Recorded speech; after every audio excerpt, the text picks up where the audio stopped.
Have you ever had one of those weeks where things just feel weird? You know, a string of experiences that are so personal, so strange, that you can't quite explain them, but you know they mean something. Well, if that sounds familiar, you are definitely not alone. We're going to break down 5 key signs of what Carl Jung, one of the godfathers of psychology, called a spiritual awakening. Okay, so let me ask you this. You're just driving along, maybe doing the dishes, and out of nowhere you start thinking about an old friend you haven't talked to in like 10 years. And then, literally minutes later, your phone buzzes. And you look down, and it's them. It's that uncanny feeling, right? It's a little bit spooky, but also kind of magical. Or how about this one? You've got a problem just circling in your head, driving you crazy. You wander into a library, pull a book off a shelf for no real reason, and when you open it to a random page, there it is, the exact answer you needed. Now your first instinct is to just say, "Whoa, what a coincidence." But then, it happens again, and then something else weird happens. And these coincidences start stacking up so high that the word just doesn't feel big enough anymore. Well, here's the thing. According to Carl Jung, these aren't just random glitches in the matrix. He believed they're actually signals. They're evidence that your consciousness is expanding, that your mind is growing into something way bigger, way more connected than you thought. You see, Jung was more than just a psychologist. He was kind of like a cartographer of the soul. He drew a map for this exact journey of awakening, and today we're going to use that map to look at 5 of the biggest landmarks you'll see along the way. All right, so the first sign, and honestly the one most people notice first, is when it feels like reality itself is starting to talk to you. This is what Jung famously called synchronicity. Now, most people hear synchronicity and just think it's a fancy word for a lucky coincidence, but Jung was talking about something so much deeper. He suggested there's this underlying connection between everything, and when you start doing your own inner work, you start to tune into it. Your thoughts and the outside world start to line up. It stops feeling random and starts feeling like a conversation. And this is what that conversation actually feels like in real life. It's not just one big event. It's a steady stream of little things. You know, you overhear a stranger say the one thing you needed to hear. You're reading a book and a character's journey completely shatters a belief you've held your whole life. That billboard you pass every day suddenly feels like it was written just for you. The universe starts leaving you breadcrumbs and you start noticing them. So that's the outer world. Sign number 2 is all about a huge shift that happens in your inner world. It's about moving beyond black and white thinking. Jung called this the Transcendent Function. And this slide lays it out perfectly. Most of us, for most of our lives, are stuck over here in this either-or column. Things are either good or bad. It's my side or your side. You have to pick one. But as this awakening happens, you develop the ability to do what's in the right column. You can hold 2 opposing ideas in your mind at the same time.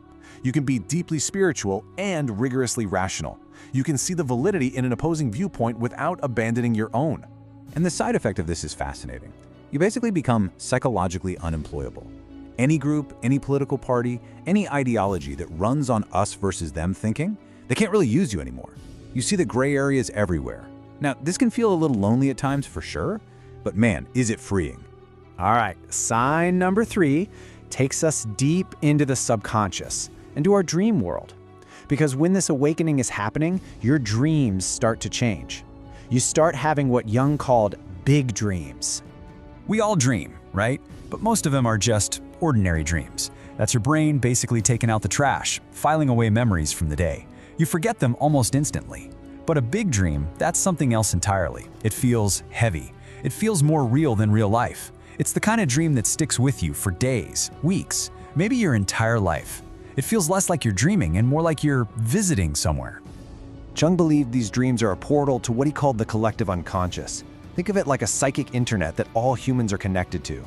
And in these dreams, you don't just meet random people from your life. You meet archetypes, these universal patterns like the hero, the trickster, the wise old man. It's like you're tapping into the source code of human storytelling, and it's playing out just for you.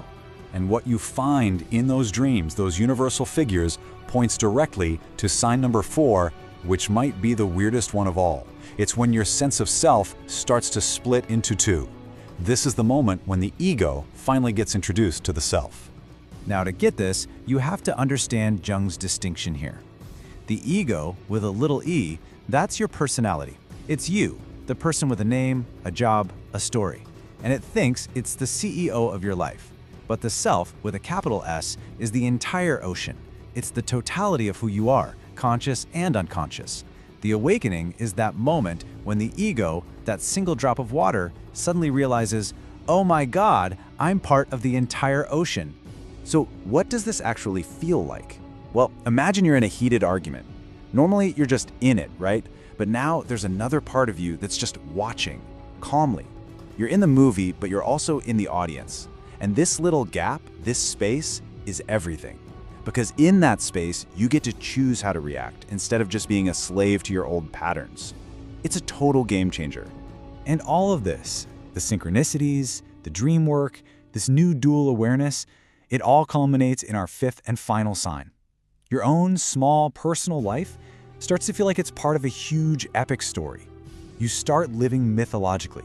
This is so cool. The actual events of your life don't change, but your understanding of them completely transforms. So getting laid off isn't just a horrible setback anymore. You recognize it as the call to adventure in your own hero's journey.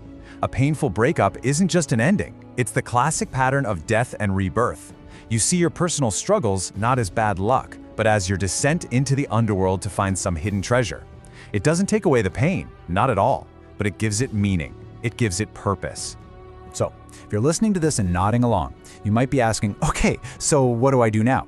And Jung had some really grounded advice. First, take these experiences seriously, but don't wear them like a badge of honor. They're clues, not accomplishments. Second, get ready for it to be messy. This isn't a weekend workshop, it's a slow, often uncomfortable process. Third, find your people. This path can feel lonely, so find others who get it. And probably most important, stay humble. Real growth doesn't need to post about itself online. And remember the why. You're not just doing this for you, you're adding a little bit more consciousness to the whole human project.